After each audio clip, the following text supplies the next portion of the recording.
Harjo. Sidoarjo juga situ. Ah, Jadi kalau anak udah menikmati apa yang dipelajari, dia kan sungguh-sungguh belajarnya. Sama kan kalau nonton bola kan lupa makan kan? Gitu, gitu. Sama itu kan gitu kan. Boleh fokus dengan topiknya saja Pak Nur. Kita Iya, bicara iya, tentang iya, era iya. Great Steve. Itu fokus juga Bu, saya ke situ. Oke. Jadi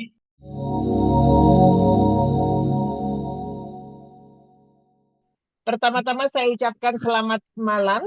Terima kasih atas kehadiran teman-teman dari seluruh penjuru Indonesia nih. Ada 44 peserta yang hadir pada malam hari ini untuk kita bisa mulai webinar pertama dari Pandawa Artawira Kusuma yang dimana kita sebutnya ini webinar pertama yang kita sebut pusat alias pusat belajar.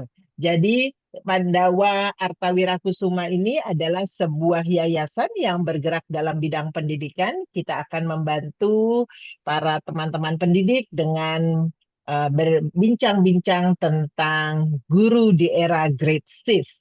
Oke, jadi pada hari ini kita akan memakan waktu 1 jam ke depan, 30 menit pertama kita akan berbicara sharing dari Prof. Muklas dan kemudian nanti saya akan ada waktu 20 menit untuk bisa tanya jawab. Nah, untuk tanya jawab ini nanti silahkan kalau mau di kolom chat ataupun juga nanti bisa raise hand. Ini udah ada Bu Ida Parida untuk raise hand. Mudah-mudahan belum bertanya ya Bu, boleh juga eh, men- mem- jel- eh, mem- mengatakan atau menulis pertanyaannya di dalam kolom chat. Nah, di hari ini, webinar kita kali ini adalah tentang guru di era Great Shift dengan narasumber yang tentunya tidak asing lagi mungkin buat teman-teman, yaitu adalah teman saya, Profesor Dr. Muklas Samani. Ini saya harus baca CV-nya ya, karena ini saya tidak mau melewatkan hal-hal yang penting. Di sini Prof. Muklas adalah guru besar emeritus di Universitas Negeri Surabaya dan saat ini beliau adalah Ketua Umum Lembaga Akreditasi Mandiri Kependidikan atau LAMDIK. Dan juga tidak sampai di situ, Ketua Tim Penyusun Peta Jalan Pendidikan Ibu Kota Nusantara atau IKN, penyusun konsep Skills Indonesia 2045, Board Advisor International Journal of Research on Vocational Education and Training yang bermarkas di Bremen, Jerman. Dan juga saat ini sedang menekuni kajian filsafat dan manajemen pendidikan.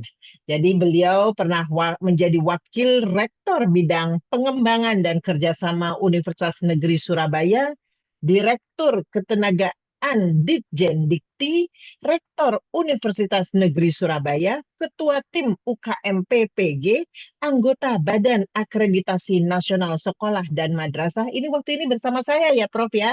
Ya. Oke, dan di luar kedinasan pernah menjadi School Management Consultant pada program SSE 2 Bank Pembangunan Asia, School Management Consultant and Program GSI 2 Bank Dunia, Short-Term Advisor dan program TTI Bank Dunia, Short-Term Consultant pada program prioritas USAID, and Regional Strategic Advisor untuk program inovasi di DFAT Australia dan Education Consultant pada program Pintar Tanoto Foundation.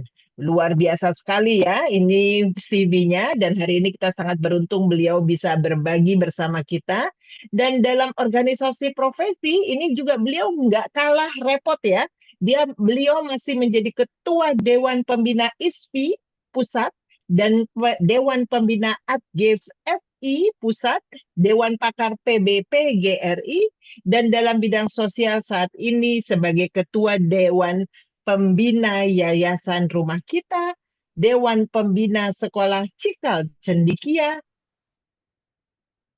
Yayasan Peduli Anak Berkebutuhan Khusus, Dewan Pembina Yayasan Pendidikan Sumoroto, Dewan Pembina Yayasan Guru Mulia Indonesia, dan Wakil Ketua Dewan Pengurus Yayasan Rumah Islam Surabaya. Luar biasa. Ini kalau saya nanti menuliskan banyak judul-judul buku yang ditulis, kita nggak selesai sampai nggak udah jam 8 belum selesai nih membacakan CV-nya beliau. Karena beliau banyak sekali menulis artikel ilmiah dan seminarnya dan juga punya blog pribadi yang nanti akan saya tuliskan di kolom chat di muklassamani.blogspot.com ya. Jadi teman-teman yang tertarik, wah ini kayaknya bagus banget nih, pasti bagus ya. Nah hari ini Profesor Muklas akan berbagi dengan kita dengan tema guru di era Great Shift. Sekali lagi teman-teman, silakan kalau mau ada pertanyaan di keep dulu atau sambil diketik di kolom chat dan kita akan meluangkan waktu untuk tanya jawab 20 menit kemudian setelah Profesor Muklas menerangkan apa yang akan di-sharingkan pada malam hari ini. Tentunya teman-teman semangat ya. Kalau semangat saya boleh nggak liatin jempolnya, emoji jempolnya biar saya tahu teman-teman ini semuanya semangat. Mana ini teman-teman semangat? Ya, baik. Emoji jempolnya masih banyak yang belum pakai emoji ya. Baik. Oke, Prof. Muklas silakan kita berikan waktunya untuk Prof. Muklas. Baik, terima kasih Bu Kapri. Bismillahirrahmanirrahim. Assalamualaikum warahmatullahi wabarakatuh. Waalaikumsalam. Selamat sore, salam sejahtera untuk kita semua, salam sehat. Bu Kapri, hari ini saya ingin berbagi pengalaman sebagai guru ya. Saya ini kan Mhm. pernah jadi guru SD, pernah jadi kepala TK loh ya. Wah, hebat. Pernah jadi guru SMP, pernah jadi guru SMK, yang tidak pernah jadi guru SMA. Belum Ah. pernah lah gitu ya. Baik. Eh, Izin saya share supaya waktunya efisien ya. Oke, Siap, Prof. share. Teman-teman, ini buku yang saya tulis. Oh, kok lompat begini? Nakal banget nih PPT-nya. Ya, ini buku yang saya tulis di akhir tahun lalu ya. Tahun lalu yang saya menuangkan pemikiran, pengamatan yang beberapa waktu ini gitu ya. Saya dari sini mulai ini. Jadi kita ini guru ini kan pekerjaan yang khas ya. Semua guru kan pernah sekolah kan di masa lalu. Nah, yang tua ini saya sekolah kan zaman Mbah Liula dulu ya. Mungkin nggak tahu tuh Mbak Susmiatun tuh SD tahun berapa ya. Ya kan? Sekarang jadi guru mengajar gitu kan. Eranya kan beda ya. Jadi sekolah di masa lalu, mungkin 10 tahun lalu, yang konsep dengan sekarang berbeda. Tetapi sekarang mengajar kan menyiapkan anak-anak masa depan. Ya. Karena anak kita ini kan sebenarnya kita persiapkan, kita bantu mengembangkan potensinya untuk ke depan. Gitu ya. Nah, problemnya adalah, problem kita ini, perkembangan teknologi itu merasuk ke segala aspek kehidupan dia. Sekarang orang sudah nggak mau repot-repot beli apa-apa pergi pakai HP. Oh, bisa beli pakai Shopee lah, pakai apalah gitu ya. Beli tiket juga nggak mau ke travel biro, pakailah gitu ya. Ya. Semuanya begitu ya. Ada teman dari jauh kita bisa pakai video call lah gitu ya. Nah, kalau kita baca di berbagai referensi, misalnya Quadratic Cycle, ternyata perkembangan teknologi itu kan makin cepat, makin cepat, makin cepat. Jujur, kalau sekarang ini kita sudah tahu e-banking, ada robot, ada AI gitu ya. Nanti ketika anak-anak kita ini, murid kita ini sudah lulus terus kerja itu, kayak apa yang dihadapi? Itu yang menjadi pemikiran saya, mengusik saya kemudian bikin buku Guru di Era Great Shift itu ya. Nah, ketika menulis buku itu, saya ingat pesannya almarhum Prof. Malik Fajar, Menteri Pendidikan tahun berapa itu ya? Mungkin tahun 2000 awal ya. Prof. Hmm. Fajar. Itu kan zamannya Bu Mega, ingat saya ya. Hmm. Itu kan pesannya bagus sekali itu. Hanya guru yang terus belajar yang boleh mengajar. Guru yang berhenti belajar seharusnya nggak berhenti mengajar. Nah, itu apa ya, melekat di benak saya. Kemudian ya kalau gitu belajar lebih keras ke depan. Karena apa? Karena perkembangan teknologi yang begitu cepat. Baik, tapi sebelum masuk ke substansi, saya ingin mengajak teman-teman yang tamat sebagian besar itu guru ya, sepertinya ya. Jadi ada buku bagus, judulnya Going Deep, Oke. ditulis oleh Ian Percy ya. Going Deep dalam kurung itu spiritual management in life and leadership gitu ya. Nah, buku itu mau mengatakan, mengelompokkanlah kita semua ini menjadi 4 kelompok cara kita bekerja gitu ya. Kata buku itu, kata Ian Percy itu, kalau kita bekerja hanya mengikuti aturan yang ada, guru itu, kita sebagai guru harus menghabiskan kurikulum, masuk jam 7, pulang jam sekian, itu disebut komitmen politik, political commitment. Nggak peduli apakah betul atau enggak aturannya, itu kita penuhi. Bagi orang muslim kayak saya ini, itu sholat memenuhi kewajiban. Pokoknya sudah sholat ke puasa. Yang kedua, katanya yang kelompok yang intellectual commitment, komitmen intelektual. Itu kemudian orang mempertanyakan, bener tak begini ini? Ngajar yang penting menghabiskan kurikulum, kok anaknya pinter gitu ya. Baik mana ya, kurikulumnya habis tapi anaknya nggak ngerti, atau kurikulumnya mungkin nggak habis tapi anaknya paham, bisa belajar sendiri gitu, kira-kira begitu. Kelompok lain yang disebut komitmen sosial mempertanyakan, sebentar, yang diajarkan ini ada gunanya nggak sih muridnya? Jangan-jangan nggak ada gunanya. Ngapain ngajari ini? Dia nggak memerlukan itu kok. Itu ya. Itu. Jadi kalau yang kedua itu intelektual itu orientasinya pada benar tidaknya, yang ketiga itu ada nggak manfaatnya. Nah yang terakhir itu katanya komitmen spiritual. Ya bener nggak, cocok nggak dengan norma-norma kehidupan yang kita alami. Nah terserah kita, ketika kita jadi guru itu kapas mengajar apakah kelompok 1, kelompok 2, kelompok 3, kelompok 4. Nanti dijawab masing-masing ya. Di rumahnya Oke, masing-masing siap. dipikirkan jalan ya. Memenuhi kewajiban kah? Jalan yang benar kah? Yang beri manfaat kah? Dan terusnya. Baik. Pengantar tadi sampai pada substansi yang malam ini akan kita diskusikan. Saya mulai dari sini. Kalau perkembangan teknologi begitu pesat, sekarang ini orang ngomong pakai digital, pakai ini itu, orang mengatakan Internet of Things, semua ada di internet. Kalau di Surabaya gini Bu Kapri, tanya Mbah Google, tahu sembarang Mbah Google itu, tanya Mbah Google, gitu kan? Sekarang saya yakin teman guru itu nggak punya kamusnya buku loh ya, kamusnya ada di HP, ya kan gitu kan? Nah, yang kedua kemudian anak-anak kita ternyata canggih itu. Gambarnya ini canggih Ya. anak kita ini. Siapa yang bilang nggak pinter-pinter tuh? Malah kadang-kadang cucu saya yang ada, Kong jangan gitu Kong, gitu kan? Gitu kan ini kan? Nih. Lah, Betul. kalau semua ada di internet, anak-anak kemudian suka pakai HP pinter, HP-nya Android. Pertanyaan saya, loh terus yang buku ini satu lama, tapi kalau mau membahas ke dalam ini ya. Ini saya tulis berapa ya? Tahun 16, berarti berapa tahun ya? 8 tahun lalu. 9-8 9 tahun tahun ya. lalu.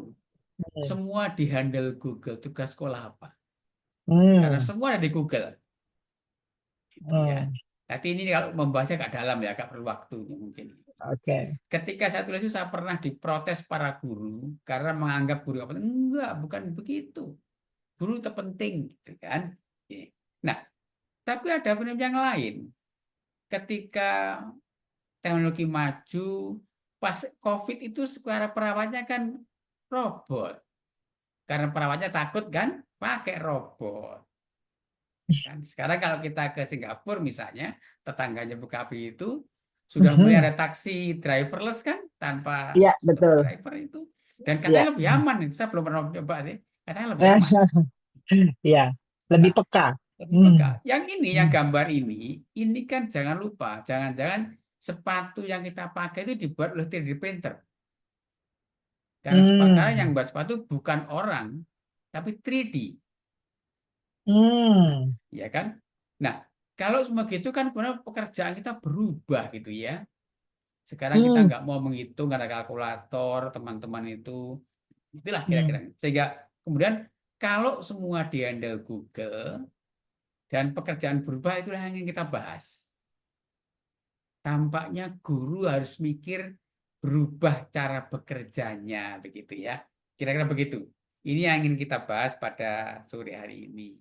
Seperti apa? Teman-teman, ini saya berikan contoh sederhana kok. Jadi kalau dulu kan SD itu kan anak-anak tumbuhan itu ada yang akarnya serabut, ada yang tunggang. Kalau kita ngomong gitu, kata muridnya, telat Bu Guru, itu di Google ada itu. Ini saya tunjukkan ini. Ya di Google ini ada itu. Dan Hmm. menarik itu punya blognya Gramedia gitu kan. Hmm. Hmm. Kalau SMP itu SMP kan fisika itu kan menerangkan ini gaya ini sentrifuga. Gak usah itu Bu Guru, Pak Guru. Itulah ada di Google gitu kan. Hmm. Nah, artinya kalau semacam ini itu kita harus kalau kita mengajari seperti dulu muridnya tidur, dia ngomong kuno itu kan.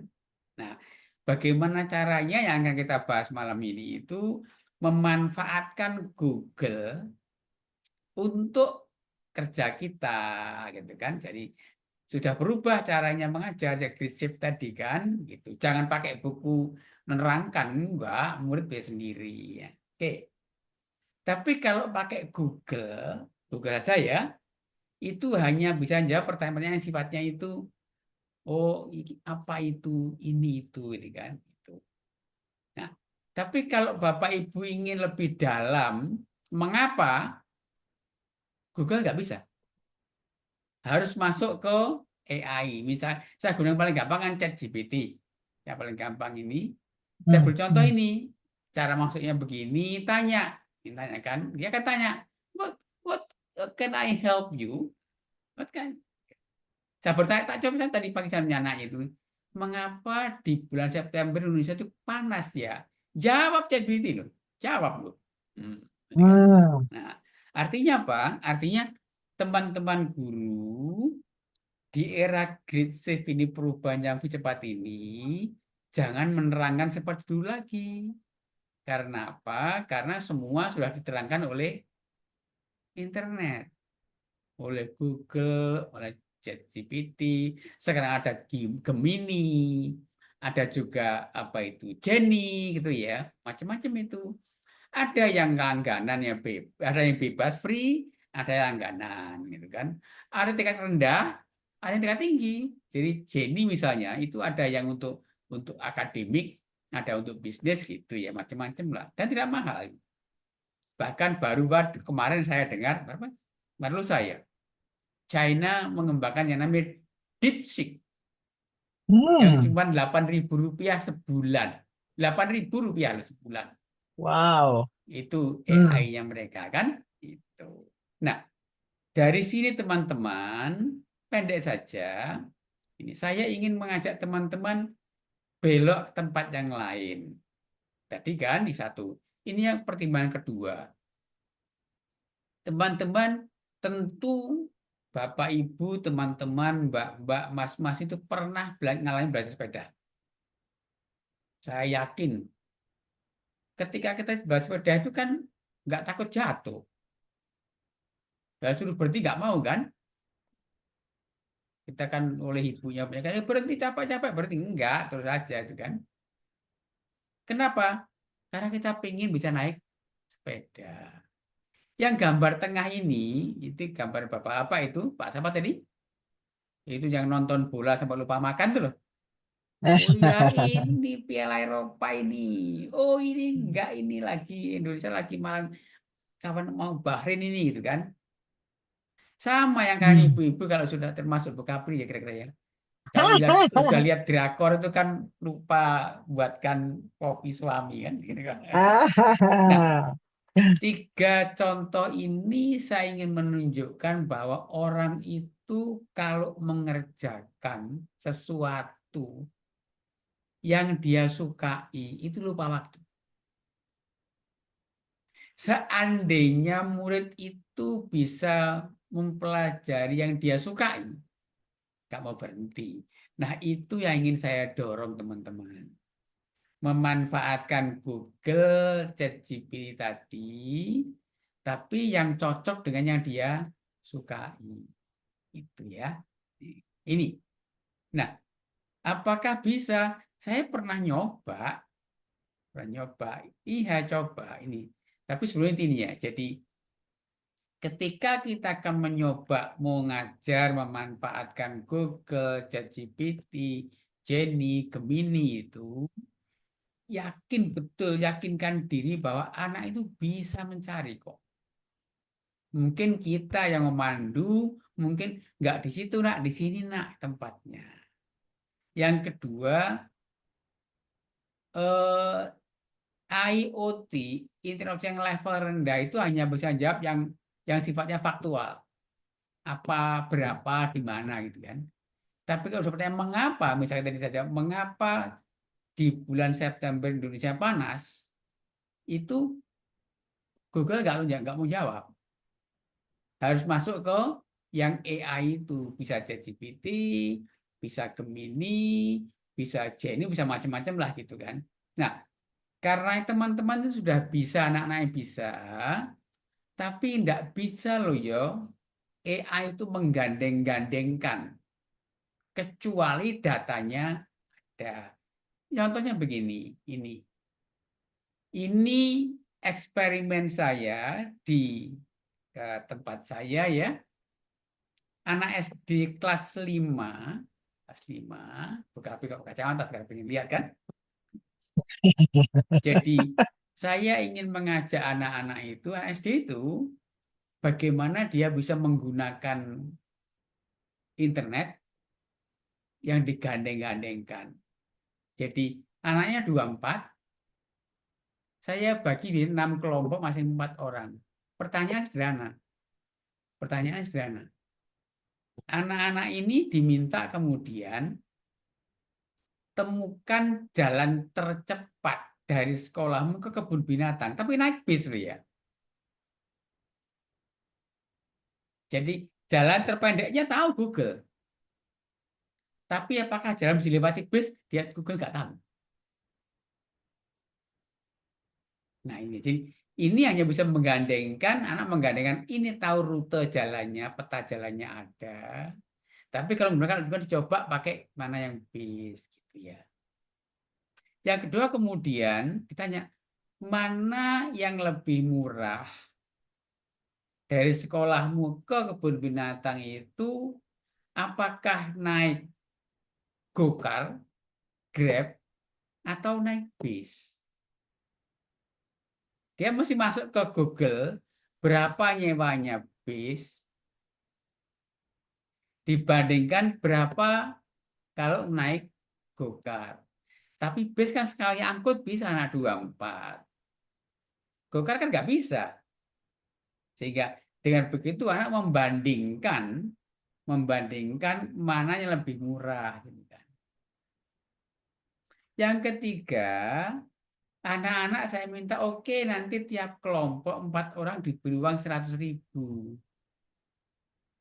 Cari makan siang di kebun binatang, mana yang paling murah tapi gizinya bagus.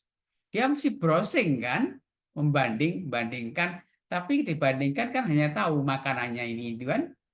Tapi dari mana gizinya bagus, dia harus masuk ke Google lagi. Ini masakannya apa, komposisinya apa. Ini. Nah, kalau saya mencoba ini benar salah nggak penting Bu Kapri.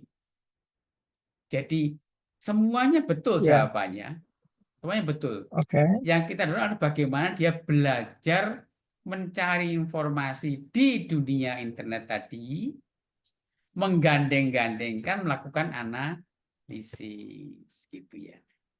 Ini sebenarnya topik kedua. Topik pertama tetanggaku, gitu ya. Mereka harus tahu tetangganya jumlahnya berapa. Pertanyaannya begini, kalau Pak RT menyediakan beras untuk semua warga RT-mu, pertanyaan, berapa kilogram setiap bulan harus disediakan? Dia harus tahu kan berapa tiap orang itu makan per hari dan seterusnya itu. Pertanyaan kedua, kalau kemudian Pak RT menjadi sebulan itu berapa rupiah modal yang diperlukan untuk itu dan seterusnya lah kira-kira begitu. Nah, dengan begitu anak-anak itu belajar mencari informasi, digandeng-gandengkan dan langsung kemudian mencari solusi yang itu. Pernah juga topik itu berkebun, sudah. Nah, ini contoh-contoh menurut saya yang bisa digunakan oleh teman-teman guru supaya kita lebih enak, tidak perlu menerangkan kan, tapi mendampingi anak-anak itu tinggal memancing dengan pertanyaan pancingan, dia mencari paling banter, kita mendampingi mereka bagaimana mencari informasi, tapi tidak perlu mengajari akar serabut ini, tunggang itu enggak perlu, karena mereka bisa baca sendiri. Yang paling jauh kemudian teman-teman, kalau anak-anak bisa mencari informasi sendiri, menggandengkan, maka kemampuan itulah yang akan menjadi miliknya dia. Nanti selesai kita nggak mengajar pun dia bisa mencari informasi dengan kemampuan yang dia miliki. Bahasa saya, kita mengajari dia bisa mancing, bukan memberi ikannya. Karena bisa mencari informasi. Saya kira itu aja Bu Kapri, pendek begini. Kita lebih senang kalau ada diskusi saya jawab. Jadi sekali lagi saya berbagi sesama jadi pengajar di SD SMP gitu ya. Supaya kita lebih enak bekerja, tidak nanti dicemooh mulut, Pak Guru sudah ngapain terangkan itu, aku udah punya itu. Nah, Baik. teman-teman, ini saya ingin memberi ilustrasi terakhir Bu Kapri. Saya pernah Oke. memberi kuliah, kemudian ya mata kuliahnya juga lumayan rumit menurut saya ya. Ada mahasiswi, duduknya ingat saya pokoknya di samping kanan saya, di samping kanan paling depan. Muridnya kan nggak banyak, 18-an gitu ya. Umek dengan HP-nya. Kan saya tegur, Mbak, tolong dong kita lagi bahas serius itu. Prof, ini saya ada teori baru, Prof, ini Prof, itu kan. Ini mirip dengan yang Prof terangkan itu.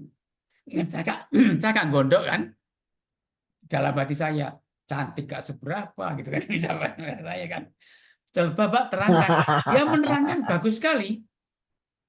Sehingga saya bilang, Mbak, tolong kebiasaan diajarkan teman, nilai Anda A tidak perlu ujian.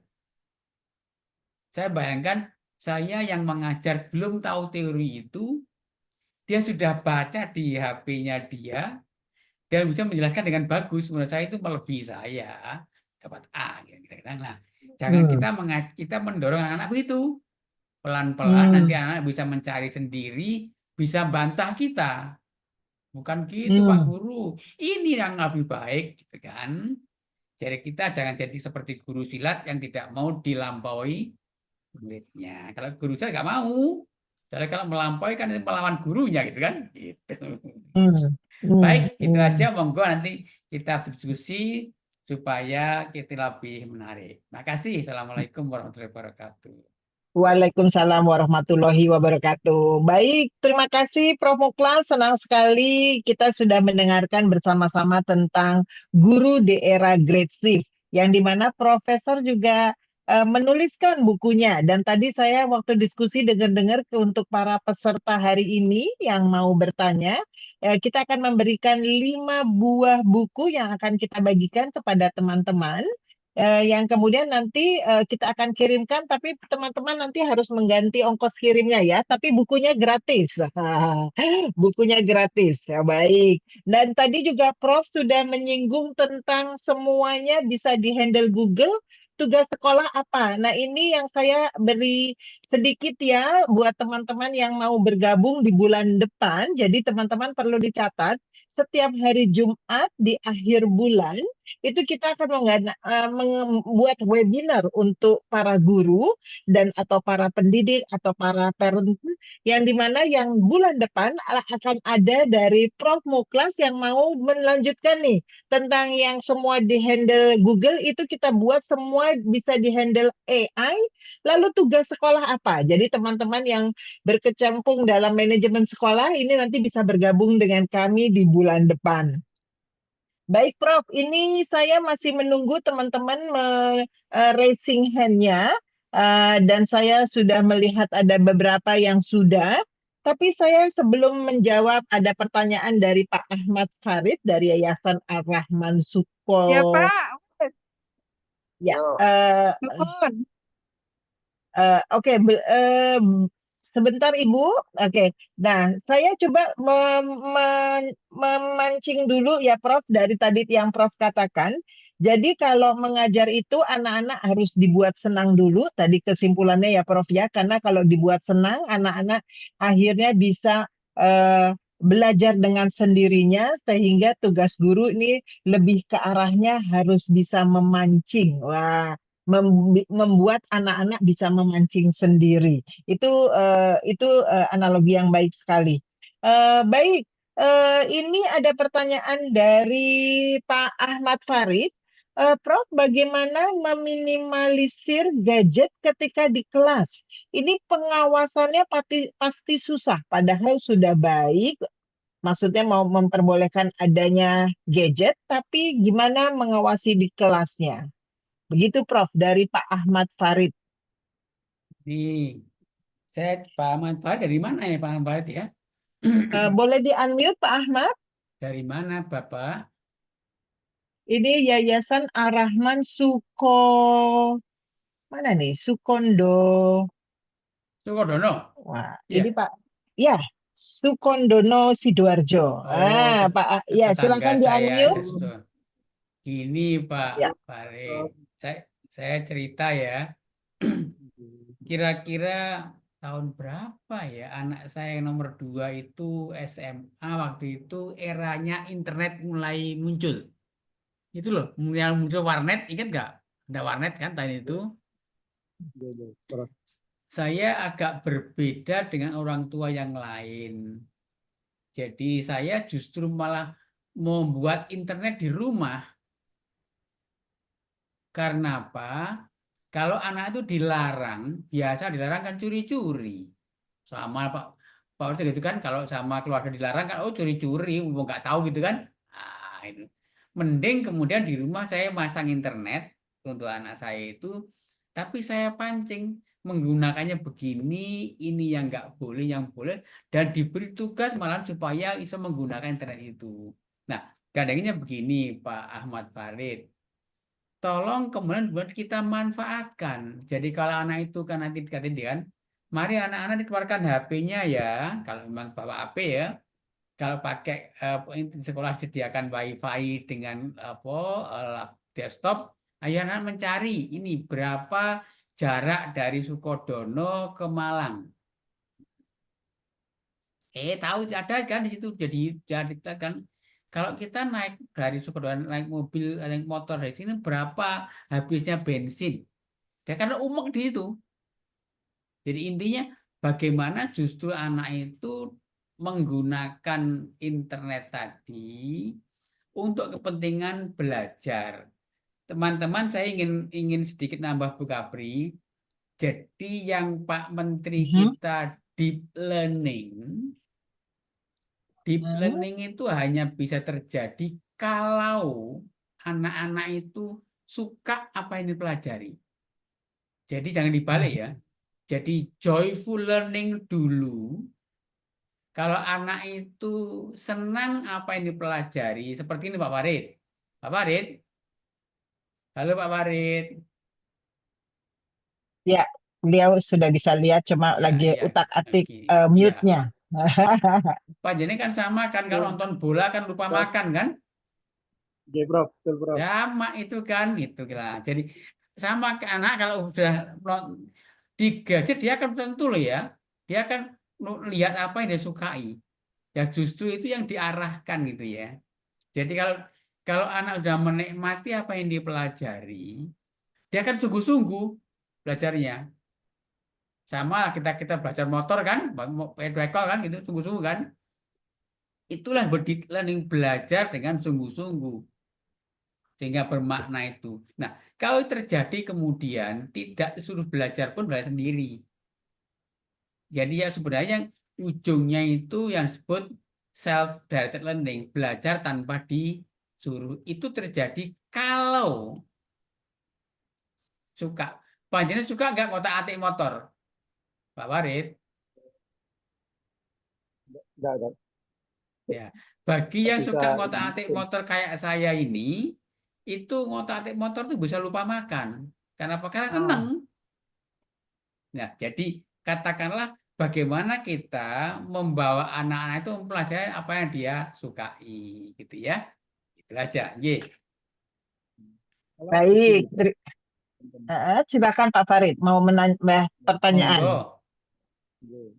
Jadi kalau misal memang kita perbolehkan, ada satu guru yang memang kreatif untuk itu. Selebihnya guru itu tidak kreatif seperti itu, Mas. Jadi mungkin dalam 1 jam bisa dikontrol oleh guru yang kreatif. Mungkin guru yang lainnya tidak kreatif, ya. Jadi di luar kontrol itu seperti apa, Pak? Nah, terima kasih. Justru itulah yang malam ini kita adakan ya. Kita berkali mengadakan supaya teman-teman guru itu sama-sama tahu tidak apa ya, tidak justru tidak membuang apa yang bisa kita manfaatkan. Jadi kita ini di PAW ini Bukapri ini pengen ngajak-ajak guru itu bisa memanfaatkan era internet ini, era digital itu untuk kita semua. Supaya kita nggak kemudian dikatakan, oh Pak gurunya jadul. Ya, jelas kata gitu kan. Gitu ya. Pak guru jadul itu gitu kan. Jangan sampai gitu. Jadi kita harus tahu kebutuhan anak kita ke depan dan sekarang ini. Bu Kapri, saya itu kan pernah jadi kepala Ya, sekolah. betul. Dulu, waktu misalnya kalau kita nyari guru baru Pak Farid, gampang saja. Setelah tes macam-macam, saya suruh bermain dengan anak-anak itu. Kalau dia Nah, bisa ngobrol dengan anak, cocok jadi guru. Kalau enggak cocok itu. Jadi bagaimana kalau simple ya. bisa simple. Karena kalau guru tidak bisa menyelami dunia anak kita ajar, gurunya tersiksa itu. Ya. Itu kira-kira ya. Baik, oke baik Pak Farid, masih banyak tentunya pertanyaan yang akan ada, tapi PAW untuk pusat belajar ini kita akan terus tiap akhir bulan di tiap hari Jumat malam jam 7.30. Jadi untuk bulan depan ikutin aja kegiatan kita sehingga tetap bisa terupgrade atau bisa mendengarkan bincang-bincang kita tentang pendidikan dan sharing-sharing atau berbagi. Baik, ada 2 penanya yang sudah raise hand, yaitu ada Bu Nur Ashari dan Ibu Siti. Saya akan berikan waktu Ibu Nur Ashari Prasetya. Silakan Bu Nur.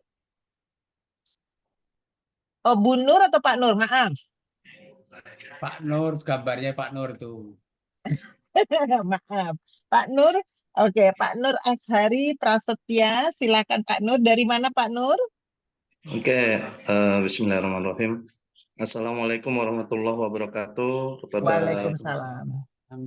Pak Profesor dan Ibu. Selamat malam. Malam. Tadi sudah saya tulis di ruang komentar. Oh, Itu oke. jadi pertanyaan saya begini, Prof. Bentar, ini pertanyaan saya. Ya, Ya. jadi tentang modernisasi di era pendidikan saat ini itu sangat bertolak belakang dengan dunia barat yang menitik beratkan pendidikan yang melakukan pendekatan berdasarkan pengalaman dan minat mereka, minat anak-anak. Jadi saya sebenarnya tidak begitu setuju dengan 100% kita menggunakan teknologi. Nah, kenapa? Karena itu tadi di dunia barat itu mereka menitik beratkan pada pengalaman dan motivasi serta tujuan mereka ke depannya. Jadi bukan mereka menggunakan seperti yang anak-anak kita sudah mengenal TikTok, ya kan? Jadi bagaimana ini, Prof? Kemudian kedua, saya juga sedikit berkeluh kesah nih, Prof, tentang keputusan yang tadinya guru akan dinaikkan gajinya 2 juta per bulan, ya kan? Ya, ternyata itu ya tidak terjadi realisasi. Itu sangat saya sayangkan. Kenapa? Karena yang Pak tadi Nur, saya boleh fokus dengan topiknya saja, Pak Nur. Kita bicara iya, tentang iya, era iya, Great Steve. itu fokus juga Bu saya ke situ. Oke. Jadi menurut saya jika tadi 2 juta per bulan itu seluruh guru di Indonesia terpenuhi, itu nanti akan menunjang pengalaman guru-guru itu, ya kan? Jadi guru di luar negeri itu mereka bisa berwisata ke negara benua lain. Kita guru-gurunya pun, mohon maaf, di daerah pun untuk berkunjung ke daerah provinsi lain, itu mereka tidak punya pengalaman. Nah, jadi ya sangat disayangkan lah. Kenapa pendidikan kita ya seperti ini. Dan juga untuk guru menitik beratkan 100% modernisasi seperti AI ataupun chat GPT, itu menurut saya tidak begitu maksimal itu, Profesor. Bagaimana pendapat Profesor? Oke, Terima kasih. baik Pak Nur. Terima kasih pertanyaannya. Oke, menarik sekali. Prof Muklas mau langsung dijawab? Iya, ini. Jadi ada benarnya Pak Nur tadi. Jadi saya pernah mengunjungi sebuah sekolah kecil ya, namanya Eagle School. Itu di pinggirannya Washington DC. Sekolah itu sekolahnya para imigran. Jadi muridnya campur-campur begitu. Saya seharian ngamati, menarik sekali. Jadi anak-anak itu di halaman ada yang ngamati semut, ada yang ngamati pohon, segala macam lah itu ya, berkelompok kecil begitu. Saya tanya pada gurunya, anak-anak lagi ngapain? Oh, dia sedang belajar mengamati. Nanti kemudian mendeskripsikan apa yang diamati, menjelaskan ini, dituliskan. Loh, jadi cari apa? Oh enggak, bagi kami, kata dia ya, enggak penting apa itu yang diamati, tapi dia bisa mengamati. Nanti kalau dia bisa mengamati semut, membuat laporan, dia bisa mengamati kupu dengan cara yang sama. Jadi yang ditekankan itu bukan yang apa yang diamati, tapi kemampuan mengamati. Kenapa? Karena begitu. Loh, besok ketika sudah hidup, itu yang diperlukan. Jadi yang tadi Pak Nur setuju, dia belajar kehidupan sebenarnya. Sekarang disebut life based learning ya. Jadi sekarang di Barat menerapkan kurikulum berbasis kehidupan. Jadi sekarang di Barat kurikulumnya itu namanya life based kurikulum, life based learning. Belajar berbasis, belajar dari apa yang dialami sehari-hari. Kan? Itu. Nah, kalau kemudian anak-anak sekarang mengalami di kehidupannya mengalami dunianya internet, lah nggak bisa kalau nggak pakai internet. Toh kehidupan seharinya dia pakai itu, gitu ya. Itulah kenapa kemudian kalau saya mendorong jangan dilarang, dia kalau kaget ketika belajar di rumahnya nggak boleh pegang HP, begitu keluar ke ruangan ke sekolah dia ketemu ini. katakanlah panjenengan lah misalkan di rumah nggak, jangan pakai HP ya. Begitu mau pesan makanan pakai GoFood. Sekarang misalkan begini, panjang mau pergi dari mana itu, dari Sidoarjo ke mana gitu ya, katakanlah mau ke Jogja naik kereta api, mau beli tiketnya pakai apa kalau nggak pakai internet? Mau jauh-jauh datang ke stasiun, capek kan? Itulah ya. Jadi berbagai kehidupan yang nyata gitu. Memang sebaiknya kemudian yang dipecahkan, katakanlah oke pakai internet, tapi yang problem saya kan problem di rumah. Tadi kan problem bagaimana menghitung kebutuhan beras untuk RT-nya. RT-nya kan gitu. Bukan roti tapi beras. Itulah kira-kira gitu ya. Yang kedua begini.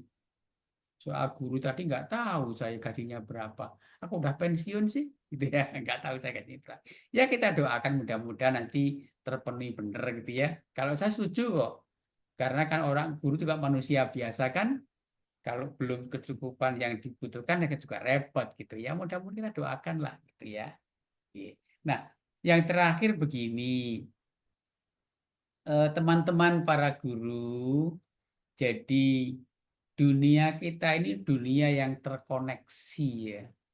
Saya sering guyon begini teman-teman, teman guyon kan. Saya anti dengan apa Bu namanya?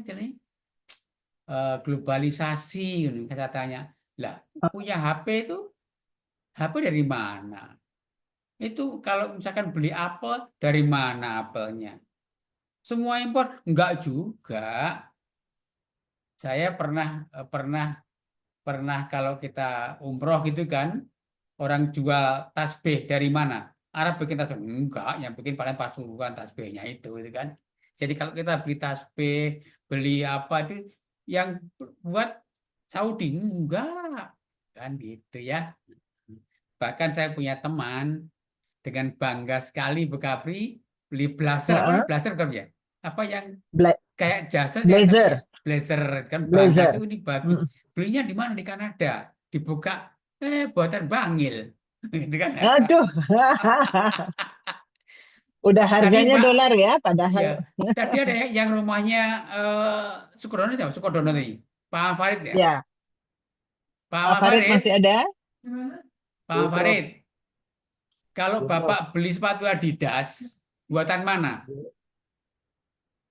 Biasanya Vietnam, Bro. Ada yang Indonesia juga coba. Tetangga apa jenengan pabriknya? Di Sidoarjo itu loh. Sidoarjo. Sidoarjo, di situ. Apa? Ya. Sidoarjo dengan apa itu yang dengan Tunggulangin. Mojosari? Bukan. Oh, Mojosari Situ loh, pabrik situ. Memang dia hanya buat tapi nggak boleh jual. Dibuat di situ, mereknya Adidas, tapi yang jual harus Adidas, gitu loh ya. Jadi begitu. Kalau Bekapri bikin apa mau pakai make apa namanya Dove sabun itu apa namanya? Dove ya? Unilever katanya Belanda itu loh. Dove ya? Iya, buatan Belanda. Enggak. Tetangganya Pak Mar itu Sidoarjo juga itu pabriknya itu. Waduh, Jawa Timur ya, hebat. Baik. Kita masih punya waktu 11 menit lagi. Ada teman yang masih bertanya. Ini dari Bu Siti M. Amin. Ini pertanyaannya sudah ditulis dan juga raise hand. Bagaimana mendorong murid untuk mau bertanya nih, Prof? Ya, Bu Siti boleh di-unmute?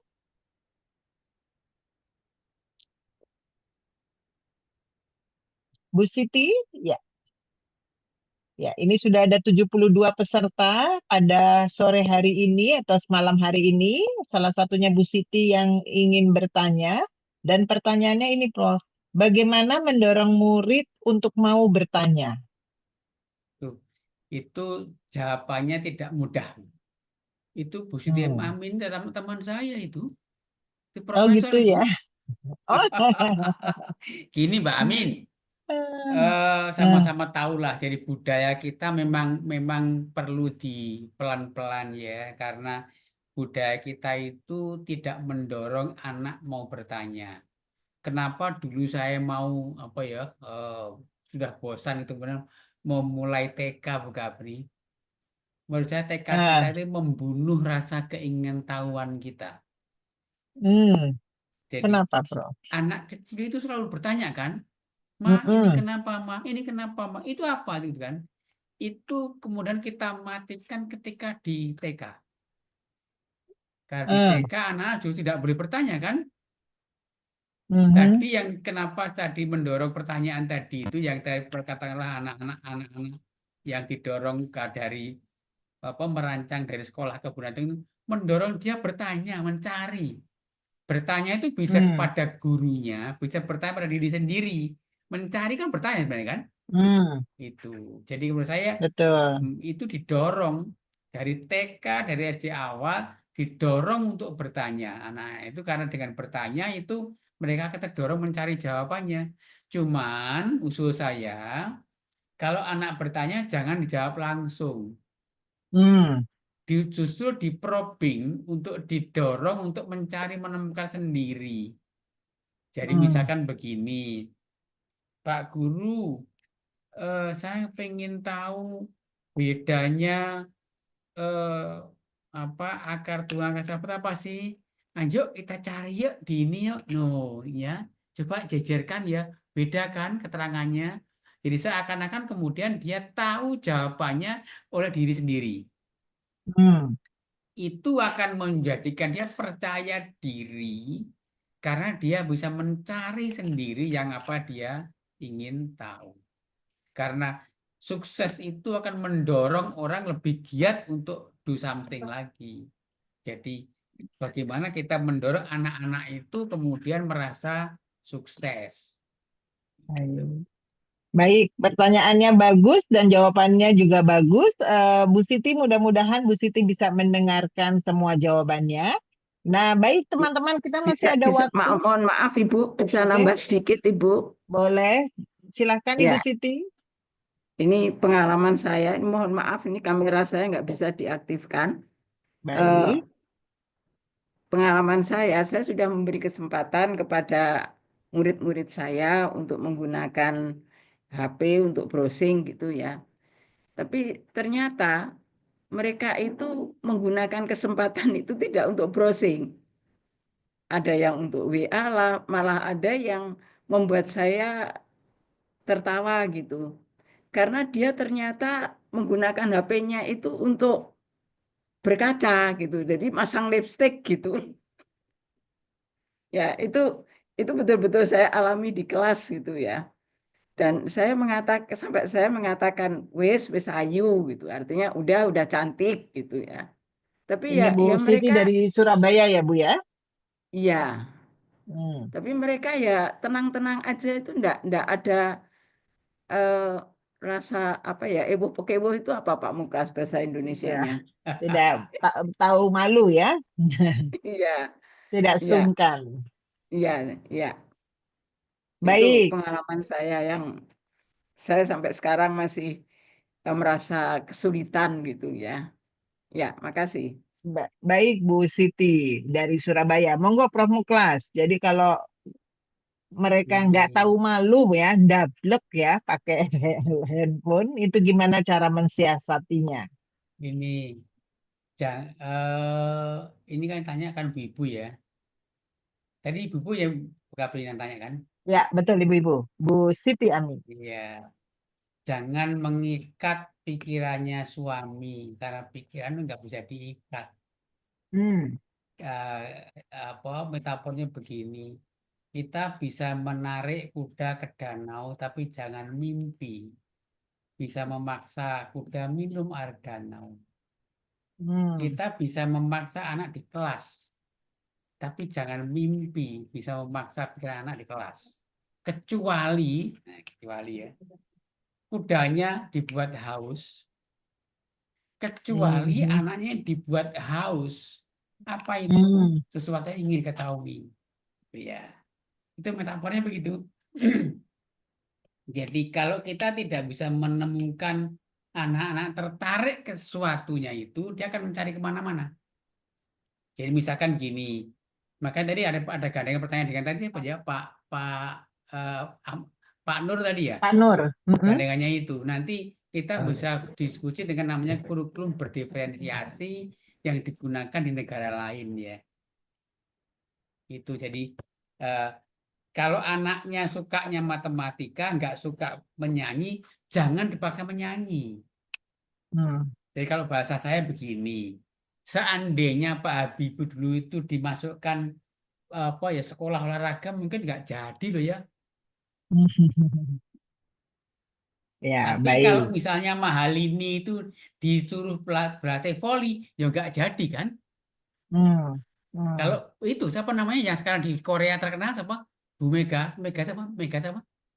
Pemain Wah, voli yang itu Mega yang sekarang menjadi andalannya voli di Korea ya. Itu dilatih matematika, ya nggak jadi gitu loh ya. Itu yang mungkin sedikit langkah bisa dibahas Bu, kurikulum berdiferensiasi itu. Oke, baik Bu, ini jadi masukan buat kita tentang kurikulum berdiferensiasi.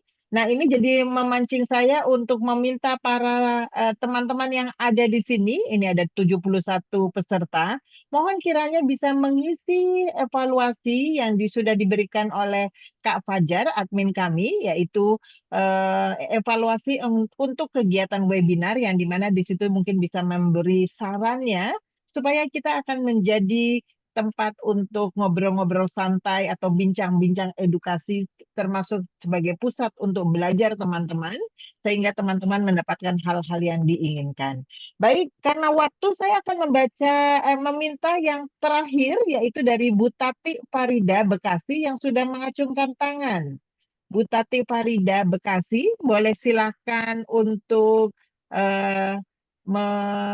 unmute dan bertanya langsung kepada Profesor Muklas Samani. Silakan Bu Tati. Bu Tati, Ya, kalau Bismillahirrahmanirrahim. Assalamualaikum. Waalaikumsalam. Mohon Silakan Bu maaf, Tati. mohon maaf Prof dan Ibu, saya sedang ada baby jadi tidak bisa on cam. Oke. Dan untuk pertanyaan malam ini sudah saya tulis di obrolan juga bahwasanya saya bagaimana menyikapi teman sejawat para guru satu sekolah yang tidak bisa merubah dirinya untuk mengembangkan dirinya untuk lebih maju dari sebelumnya gitu Prof ya.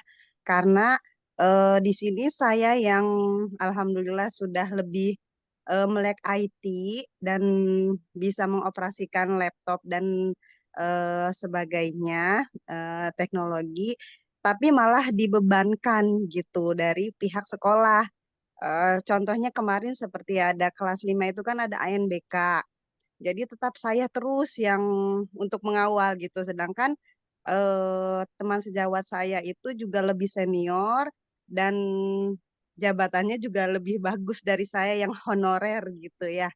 Jadi saya ingin bukan karena saya ingin pintar sendiri gitu. Niat saya bagaimana agar mereka juga bisa mengembangkan dirinya terus jangan sampai ada di zona nyaman terus gitu. Mohon masukannya dari Prof. Apakah apa yang harus saya sikapi selanjutnya untuk bisa memotivasi teman-teman sejawat di sekolah. Terima kasih. Assalamualaikum warahmatullahi wabarakatuh. Waalaikumsalam. Bu Tati, terima kasih. Pertanyaannya bagus sekali dan akan dijawab sekaligus pertanyaan ini akan menutup pertanyaan-pertanyaan selanjutnya. Bagi teman-teman yang belum bisa dijawab pertanyaannya, mungkin bisa bergabung kembali di bulan depan. Dan tadi juga ada yang bertanya, ini kira-kira ada rekamannya? Tentu saja ada. Setelah hari ini kita akan mencoba mentayangkan, mudah-mudahan dalam waktu 2-3 hari ke depan ditayangkan di YouTube Pandawa Artawira Kusuma yang judulnya jadi Pusar dari PAW Educare ya teman-teman, nanti boleh disimak. Nanti kalau sudah lihat boleh di komen ya untuk video YouTube kami. Prof, silakan dari Bu Tati bisa dijawab. Terima kasih Bu Tati. Ini lagi Bu Tati, saya punya pengalaman yang mirip dengan Ibu. Jadi tahun 2000 berapa ya lupa saya.